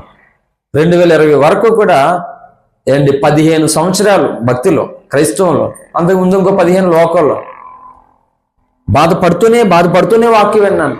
ఇప్పుడు కూడా స్పైనల్ కార్డ్ యాక్సిడెంట్ అయింది, మేడ నొప్పి, దీంతోనే ప్రయాణం, వాసుపతితో ప్రయాణం చేస్తుంటాను. నిలబడిన ఉపవాసాలు ఉన్నప్పుడు ఈ దుమ్ములు బాగా నొప్పి వచ్చేస్తాయి. ఇంకా ఎక్కువ ఉపవాసాలు ఉంటాను, ఎక్కువ పెయిన్ వచ్చాయి. మీ సమయంలో తిందాం అనుకున్న సరికి కూడా ఆ టైంకి వంట ఇది రకరకాల ఇబ్బందితో తినడానికి కూడా అవ్వదు, ఇంకా అలా కూడా అయిపోతుంది. కొన్నిసార్లు ఏమో భోజనం ఉండి ఉపవాసం తినడానికి అవ్వదు. కొన్నిసార్లు తిందాం అనుకుంటే సమయానికి భోజనం ఉండదు, అది కడుపు మార్చుకోవడం. దాన్ని పౌలు అన్నాడు 2 కొరింథీ 10:11 తరచుగా ఉపవాసాల చేతను ఆకలి దప్పుల చేతను అన్నాడు. తినడానికి లేకపోవడం ఆకలి దప్పులు, తినడానికి తిండుంటే ఉపవాసం. ఇది ఉండదట భక్తి జీవితంలో. అందుకే నేను సోది చెప్పట్లేదు, మీకు నిజమైనటువంటి జీవాన్ని పరిచయం చేస్తున్నాను. మీరు నిర్జీవ క్రియలను విడిచిపెట్టి జీవము కలిగి వారికి అండగా చలించు వారిగా రెస్పాండ్ అవ్వాలి దేవునికి. డాక్టర్ దగ్గరికి వెళ్ళినప్పుడు ఇక్కడ నొప్పుకుందని, అక్కడ నొప్పుకుందని అంటే డాక్టర్ నొక్కి చూస్తాడు, ఇక్కడ నొప్పి లేదంట, ఇక్కడ అలాగా పొట్ట నొక్కుతాడు, కాలు నొక్కుతాడు, అన్ని నొక్కుతాడు, ఇక్కడ నొప్పుకుంది అంటాడు. అంటే డాక్టర్ చెప్తున్నట్లుగా అక్కడ సమాధానం లేదనుకో, ఓ సంథింగ్ ఈజ్ రాంగ్, ఇక్కడ తేడాగా ఉంది అయితేనే వీళ్ళకి అనుకుంటా.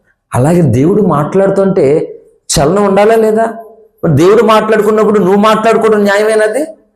అంటే దేవుడు నీకు ఇస్తున్న జీవాన్ని ఏం చేస్తున్నా తెలుసా, నువ్వు పోగొట్టుకుంటున్నావు అంతే. అనేకులు ఈ ప్రభు శరీర రక్తాన్ని ఎలా తింటున్నారు తెలుసా, తమ నచ్చినట్లుగా తింటున్నారు. నేను శ్రీనివాసులో క్రమాన్ని పెట్టాను, ఇప్పుడే కాదు, దేవుడు చెప్పిన క్రమాన్ని. ఓఫిరి గారు కూడా అదే చేశారు. మీకు కూడా అవసరం పెట్టి చెప్తున్నాను. వాక్యానికి మధ్యలో వచ్చినటువంటి వారికి నేను బల్ల ఇవ్వను నేను. వాళ్ళు ఎవరైనా కొత్త వాళ్ళు మొదటిసారి వచ్చారంటే సర్లే తప్పదు అని చెప్పేసి ఏదో యాక్సెప్ట్ చేస్తాను అంతే. ప్రార్థన అంతా అయిపోయిన తర్వాత లాస్ట్ వీలైతే రెండో మెసేజ్ చెప్పిన తర్వాత ప్రార్థన అయిపోయింది కదా, అప్పుడు బల తీసుకోవాల్సిన వాళ్ళు ముందుకు రండి, అప్పుడు ఇస్తానని చెప్తాను. సాధ్యమంత వరకు ప్రారంభ ప్రార్థనకు మనం వెళ్ళాలి. ఊరికి ఆశీర్వాదాలు రావు, చూస్తాడు దేవుని సన్నిధికి నువ్వు వచ్చే విధానాన్ని దేవుడు చూస్తాడు. ఎలా వస్తున్నావు నువ్వు చూస్తాడు. పర్లేదు వాళ్ళు ఎప్పుడు పాటలు పాడుకుంటారు, ఎలా ఫాస్ట్గా చిన్న వస్తువులు అక్కడ ఇప్పుడే లైవ్లో గ్రూప్లో మెసేజ్ పెట్టాడు, ఆ తర్వాత వెళ్దాం ఎలాగంటే చూస్తాడు, అన్ని చూస్తాడు. నీ ప్రతి క్రియ దేవుడు చూస్తాడు, నీ ప్రతి ఆలోచన దేవుడు చూస్తాడు. దాన్ని బట్టి నీలోనికి జీవం రావాలా ఆపేయాలనేది దేవుడు చూసుకుంటాడు. హల్లెలూయా. సాధ్యమంత వరకు ప్రారంభ ప్రార్థన ఉండాలి. ఎవరు వచ్చినా రాను నాకు అనవసరం, నేనైతే నా ప్రభు సన్నిధిలో నేను పెందల కాడు వెళ్ళి నేను గడపాలి. వాక్యం మధ్యలోకి వచ్చిన ఎవరైనా సరే బల్ల ఇయ్యను, లాస్ట్లో తర్వాత ఇస్తాను. ఓఫిరి గారు కూడా అంతే, ఇయ్యరు బల్ల. కాబట్టి వచ్చేవారు నుండి ఈ క్రమం ఇక్కడ కూడా ప్రారంభం అవుతుంది. నేర్చుకుందాం ఒక క్రమాన్ని, తప్పేముంది. ఇప్పుడు ఒక మాట చెప్తున్నాను, జీవము కలిగిన ప్రభు శరీర రక్తంలో పాలు గుప్పులు పొందాలి. మధ్యలో బల్ల ఏంటి లాస్ట్ ని ఆ ప్రార్థన అవుతుంది, బల్ల కొరకు సిద్ధపాటు ప్రార్థన అవుతుంది. అప్పుడే వచ్చావు, బల్ల తీసుకుంటే జీవం వస్తుందా నిజంగానే? అంటే నష్టపోతలేదా వీళ్ళు? అది సంఘానికి మేలే అండి, నష్టం కాదు.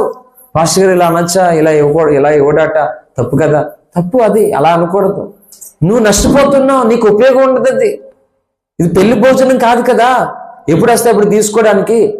కనుక సిద్ధపాటు కలిగి ప్రభు శరీర రక్తం, అమ్మా యేసయ్యా ఇది నేను ఎలా పడితే అలా భుజించి అపరాధిని అయిపోకూడదు, నేను దోషము పొందుకోకూడదు, నీ ఆశీర్వాదం, ఈ నియమం, ఈ భయం ఉండాలంట. కాబట్టి సంఘానికి అందరికీ నియమం చెప్తున్నాను. వాక్యం తర్వాత వచ్చిన వాళ్ళు ఎవరికి బల్ల అప్పుడు ఇవ్వం, సిద్ధపడండి. తర్వాత చివరిలో లాస్ట్ని అయిపోయిన తర్వాత ఇస్తాం బల్ల. ఇది అగాపిలో ఆల్మోస్ట్ ఏంటి ఒక్కొక్క సంఘం అందరూ ఈ నియమంలోకి వచ్చారన్నమాట. ఇది నేను ఎప్పుడో పెట్టాను ఈ నియమాన్ని, దేవుడు మాట్లాడింది అప్పటి వరకు నేను అలాగే చేసుకోండి. దేవుడు అలా ఇవ్వద్దు, తప్పు, ఇది ఇలా చేయొద్దు అని చెప్పాడు దేవుడు. మాట్లాడాడు ఒకరోజు, ఆ తర్వాత నేను మార్చేశాను, ఆ నియమాన్ని మార్చేశాను. ఓఫిరయ్య గారు కూడా అక్కడ ఆ నియమాన్ని మార్చేశారు. అక్కడ హైదరాబాద్లో కూడా అనౌన్స్ చేశారు, ఇలా బల్ల ఇవ్వబడదు, మీరు అలా వస్తేనే మధ్యలో వచ్చిన వాళ్ళకి లాస్ట్ అయిన తర్వాత ఇస్తాం. మీకు నిజంగానే ఆశీర్వాదాలు కలిగింది కావాలంటే తప్పనిసరిగా ఉండండి, లేకపోతే మీ ఇష్టం అని చెప్పారు అన్నమాట. కాబట్టి ఇక్కడ కూడా ఖచ్చితంగా ఈ నియమం కొనసాగుతుంది. ఎందుకు తెలుసా, జీవము కలిగిన దేవుని సంఘములో జనులు ఎలాగ ప్రవర్తించవలనో అది నువ్వు తెలుసుకోకపోతే, నువ్వు నేర్చుకోకపోతే నువ్వు అన్యుల్లాగా మారిపోతావు, అన్యుల్లాగా కలిసిపోతావు. నీలో క్రీస్తు ఉండడు, నువ్వు సంఘానికి అవమానంగా జీవిస్తావు, దేవునికి అవమానంగా జీవిస్తావు. అందుకే బీదలాజరే, రోగే, బలహీనుడే, దిక్కులేనివాడే, ఆరోగ్యం లేనివాడే, కానీ దేవుణ్ణి ఘనపరిచేవాడిగానే బ్రతికాడు ఆ బ్రతుకులో. ఎందుకో తెలుసా, తాను భూమి మీద విన్న దేవుని వాక్యం వలన జీవమును పొందాడు కనుక. హల్లెలూయా.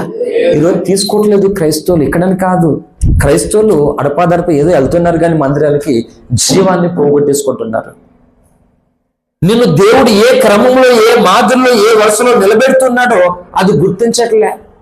నన్ను ఒకరు అడిగారు, ఏంటి మేము క్రికెట్ ఆడేటువంటి రోజుల్లో చిన్న వరుసలో వాళ్ళు అడిగారు నన్ను, అన్న విన్నారు, అవును చదువుకోలేని వాళ్ళు కూడా బైబిల్ ఎందుకు అట్టుకెళ్తారు? మా అమ్మ రోజు బైబిల్ అట్టుకెళ్తుంది ప్రార్థనకని అడిగాడు ఒక అబ్బాయి. వాళ్ళ అమ్మ బైబిల్ పట్టుకెళ్తుందండి చర్చికి, చదువు రాదు కదా, అయినా సరే ఎందుకు అట్టుకెళ్తామని నేను అడిగాను. మా అమ్మ చెప్పలేదు నాకు ఆన్సరు.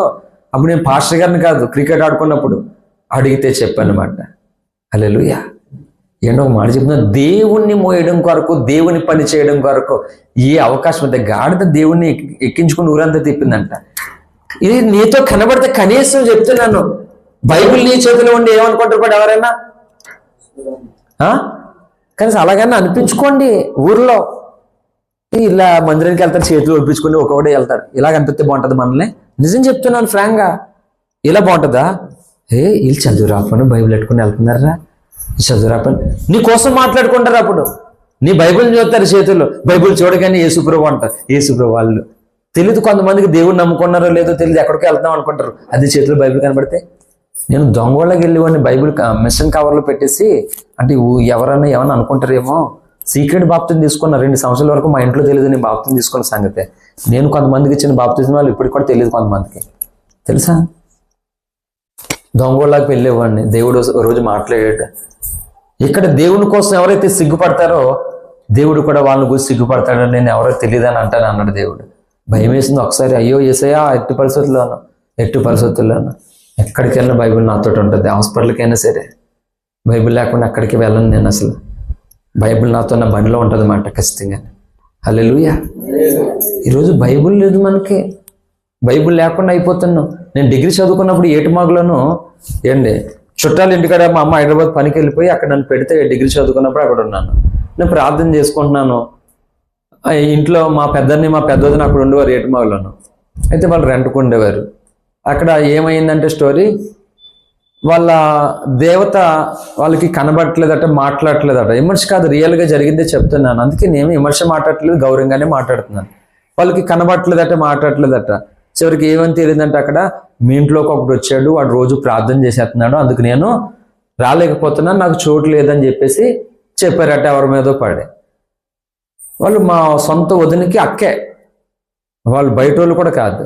చెప్తే మొక్క మీద ఇలా చెప్తే మా వదిన అంత మా అత్తగారు బాధపడతారు. ఎలా అంటే మా అత్తగారు ఊరికి వెళ్ళిపోవడం వల్ల తనని ఇక్కడ పెట్టింది, చదువుకోవడానికి ఇక్కడికి వచ్చాడు, తను బాధపడతాడని అంటే మరి మా ఇంట్లోకి ఎలా ఉందని చెప్పేసి వీళ్ళు గుసగుసలో విన్నాను. మళ్ళా రోజు అన్ని చదువుకొని వచ్చేసాను. నేను పాకలగడికి మా పిన్నోళ్ళకి వచ్చాను. బొడ్డంకటపాలెం నుంచి వెళ్ళేవాడిని కాలేజీకి. నేను ఇంతవరకు చెప్తున్నాను, ఏ చుట్టాలు, ఏ స్నేహితులు, ఏ ఇంట్లో నేను ఉంటానో అక్కడ ప్రార్థన చేసుకోవడానికి నాకు అవకాశం ఉండదో ఆ ఇంట్లో నేను ఉండనంతే, వెళ్ళొచ్చేస్తానంతే. ఈరోజు నువ్వు చుట్టాల ఇంటికి వెళ్ళి ఎవరింటికన్నా వెళ్ళు, క్రీస్తు బిడ్డగా నువ్వు వెళ్తున్నావా లేకపోతే అన్యుల్లాగా వెళ్తున్నావు? నువ్వు మార్చుకుందాం దయచేసి. రాకడ సమీపిస్తుంది, త్వరలో ఉండవు, సువార్తలు కూడా ఉండవు, త్వరలో అన్ని క్లోజ్ అయిపోతాయి, మొత్తం అన్ని జరిగిపోతున్నాయి. ఉండవు, ప్రార్థనలు ఉండవు, ఆరాధనలు ఉండవు, బైబుల్ ఉండవు, ఇంట్లో బైబుల్ కూడా ఉండవు. ఈ నెట్వర్క్ అంతా స్వాధీనం అయిపోతుంది. నెట్లో సెల్లోని వాక్యాలు వినడానికి అవ్వదు. వినండి, అవకాశం ఉన్నప్పుడు ఇప్పుడే నేర్చుకోండి భక్తి, ఇప్పుడే వినండి దేవుని గూర్చి. బాహాటంగా సువార్త ప్రకటించడం కూడా ఇప్పటికే బోల్డ్ వివాదాలు జరుగుతున్నాయి. త్వరలో అవన్నీ కూడా ఇంకా బహిరంగ సువార్తలు నిషేధించబడతాయి. ఉండవు. అందుకే చెప్పింది బైబిల్, జీవము కలిగిన దేవుని సంఘములో జనులు ఎలాగో ప్రవర్తింపవాలను. దేవుడేమో తన ఆత్మాభిషేకం చెందిన వాక్యం చెప్పి మాట్లాడుతుంటే నువ్వు సెల్ ఫోన్లు సోదేసుకుని సెల్కోలు వేసుకుంటేనే జీవం నీళ్ళకి ఎలా వస్తుంది? ఇది రోజు సంఘాల్లో చేస్తున్నటువంటి పని. జీవం ఎలా వస్తుంది? ఏది జీవము కలిగిన దేవుని సంఘంలో జనులు ఎలా ప్రవర్తించాలి? ఇలాగనా దేవుడు దిగొచ్చి మాట్లాడుతుంటే, తన ఆత్మ అభిషేకంతో మాట్లాడుతుంటే ఎవరికి వాళ్ళు మాట్లాడుకోవడమా? ఎవరికి వాళ్ళు ఫోన్లో మాట్లాడుకోవడమా? కాదు కదా. అందుకే చెప్తున్నాను, ఒక క్రమం అనేది మనకి ఇచ్చాడు. ఎవరైతే ఈ క్రమాన్ని పాడు చేస్తారో, ఎవరైతే ఈ నియమాన్ని పోగొట్టుకుంటారో వాళ్ళెవ్వరికి కూడా, ఈ మాట మీరు ఏ పాస్టర్ గారి దగ్గరికి వెళ్ళి చెప్తారో చెప్పండి, వాళ్ళెవ్వరికి కూడా పరలోక రాజ్యంలో ప్రవేశం ఉండదు. ఎందుకంటే జీవము దేవుడే ఇచ్చాడు. మట్టి మనం అంతా ఏమీ లేదు, కాలిస్తే బూడిద, మట్టిలో పెడితే మట్టి మనం. ఇలాంటి దానికి దేవుడు జీవాత్మను ఊదాడంట మనలోనికి. ఆ జీవాత్మను పాడు చేసేసుకుంటే ఎలాగెళ్తావు? జీవము కలిగిన దేవుని సన్నిధిలోకి వెళ్తావా? ప్రభు శరీర రక్తము తినేవాడంట నిత్య జీవము గలవాడు.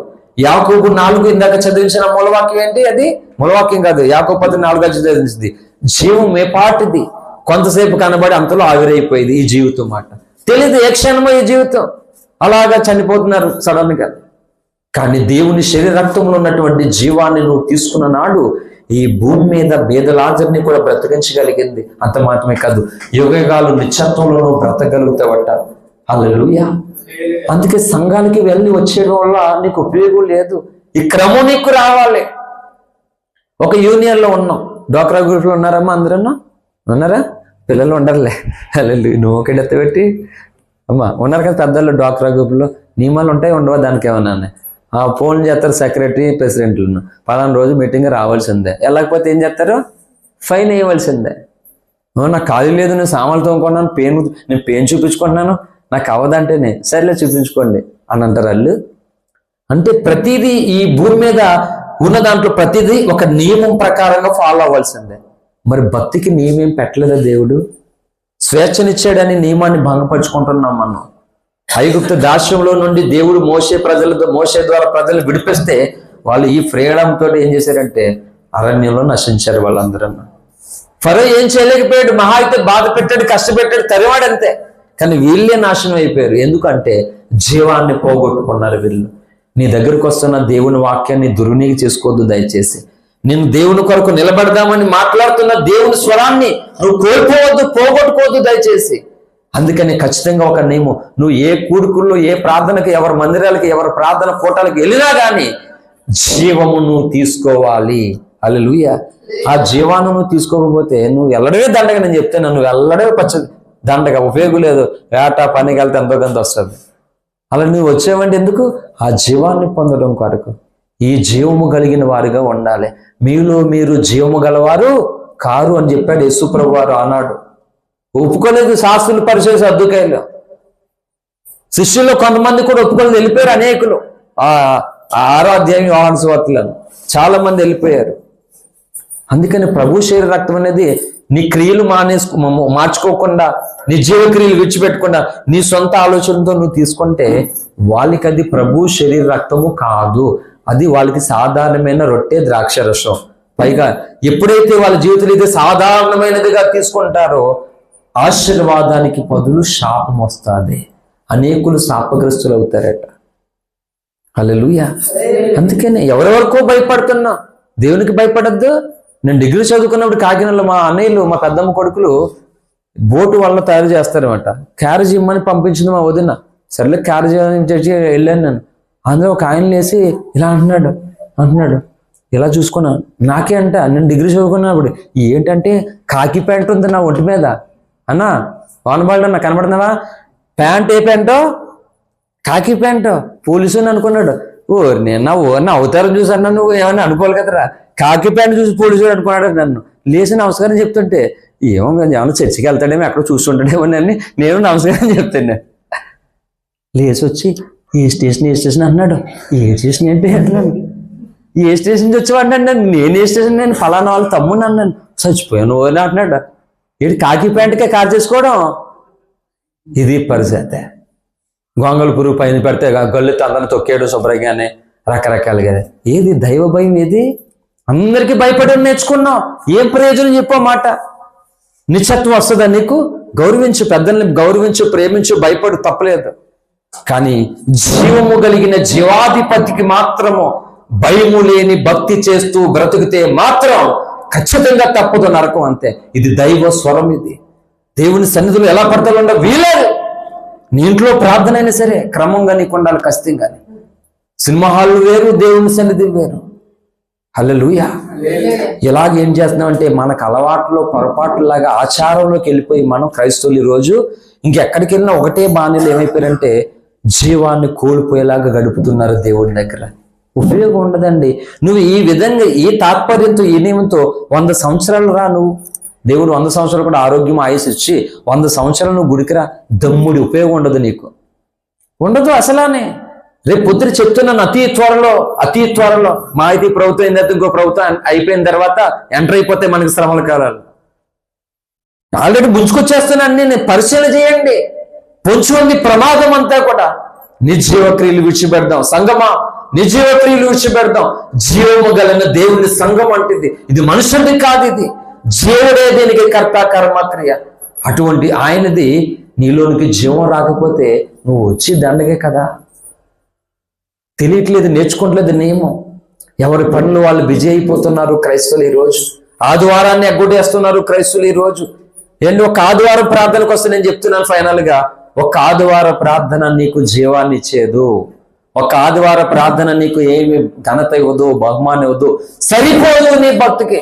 నువ్వు ఏటకు ఒకరోజు వెళ్ళు, వారంలో నువ్వు పనులకు ఒకరోజు వెళ్ళు, స్కూల్కి కాలేజీకి ఒకరోజు వెళ్ళు, సరిపోద్దా నీకు? మరి నువ్వు పరలోకానికి వెళ్ళే వ్యక్తి, నువ్వు వారంలో ఒకరోజు వెళ్తే సరిపోతుంది నీకు? ఎవరు చెప్పారు ఇలాగని? దేవుడు చెప్పాడా? బైబిల్ చెప్పింది అలాగని? పాస్టర్ గారు చెప్పారు అలాగని? ఎవరు చెప్పలేదు అలాగా. అంటే నీకు నువ్వే ఫిక్స్ అయిపోయావు. అంటే దీనివల్ల ఏమైందంటే జీవాన్ని పోగొట్టుకున్న అంశం ఏంటంటే జీవం జీవం జీవం. చెప్పండి, ఏ స్థలంలో సినిమాలకు వెళ్ళాం, జీవం వస్తుందా నీకు? జీవం వస్తుందా? రాదు. అందుకే దయచేసి మన మన క్రియలు, మన ప్రవర్తన, ఇంట్లో ఉన్నా బయట ఉన్నా మందిరంలో ఎక్కడున్నా దేవుని జీవాన్ని పోగొట్టుకునే రీతిలో మనం ఉండకూడదు. హల్లెలూయా. బైబిల్లో ఎంతో మంది ఆ జీవాన్ని పోగొట్టుకున్నారు, ఏమైపోయారో మీరు చూసుకోండి. అందులో ధనవంతుడు మొదటివాడిగా ఉన్నాడు. అందుకని ఈనాటి ప్రసంగం దేవుని మందిరముకు, దేవుని సన్నిధికి వస్తున్నటువంటి మనకి జీవము కలగాలట. జీవం నీలోనికి వస్తే నువ్వు చెల్లిస్తావు, మాట్లాడతావు, సిలువైన క్రీస్తుని కోసం ప్రకటిస్తావు, మాట్లాడతావు, దాని కొరకు పూనుకుంటావు, ప్రయాసపడతావు, ఆరాటపడతావు. జీవం నీకు రాలేదనుకో, జనులు ఎవరైనా దేవుడి కోసం నీతో మాట్లాడితే నీకు ఒళ్ళు మండిపోతుంది, నీకు ఇష్టం ఉండదు. కానీ లోపల మండుతున్న వాళ్ళకి దేవుని కోసం ఏమైనా మాట్లాడితే ఆసక్తి పడుతుంది. డబ్బులు లేకపోయినా, ఒంట్లో ఓపిక లేకపోయినా దేవుని మీద ఉన్న లోపల ప్రేమ మండుతుంది, పూనుకుంటామాట పనికి, ఆ కార్యాలకి. జీవం ఉంటే ఆలోచనలు ఎలాగుంటే, జీవం లేకపోతే నీకు సిరాకు వచ్చేస్తుంది. దేవుడు. అందుకే పాస్టర్ గారు చెప్పే వాక్యాన్ని చాలా మంది ఇష్టపడరు. ఎందుకంటే నీలో ఆల్రెడీ లేదు, ఎండిపోయింది నది, జీవం లేదు. అందువల్ల వాక్యాన్ని నువ్వు ఎలా ప్రేమిస్తావు, వాక్యం చెప్తుంటే నువ్వు చిరాకు పడతావు, ఇష్టపడవు, అసలనే చాలా ఇబ్బందిగా ఫీల్ అవుతావు నువ్వు. కొరాహు కుమారులు అంటే దేవుని మందిరానికి వెళ్ళడానికి చాలా ఆశపడ్డారంట. 84వ కీర్తన కూడా చదువుకోండి మీరు. కనీసం ఆ కీర్తనలాగా నేను ఉండాలని కొత్త సంవత్సరాలకి వెళ్ళగొచ్చాం కదా, కనీసం ఈ గత సంవత్సరంలాగా నేను ఉండకూడదు ఏసయ్యా, నీకు ఇంకా నేను దగ్గర అవ్వాలయ్యా, నేను నీకు ఇంకా ఇష్టంగా ఉండాలయ్యా, నేను నీకు ఇంకా ఎక్కువ గణపరచాలయ్యా. ఈ కోరికను మనం కోరుకోవాలి. అలా కోరుకుంటే వారు కోరికను దేవుడు సిద్ధింపజేసి వారి ఆశ భంగము కానేరుదని లేకుండా నెరవేరుస్తాడు. హల్లెలూయా. కాబట్టి లోకం వేరు, లోకంతో సాంగత్యం చేయొద్దన్నాడు దేవుడు. కాబట్టి నీ క్రియలు ఎలా ఉన్నాయో ఒకసారి పరిశీలన చేసుకో. ఆ క్రియలు నీ జీవాన్ని పాడు చేస్తున్నాయి.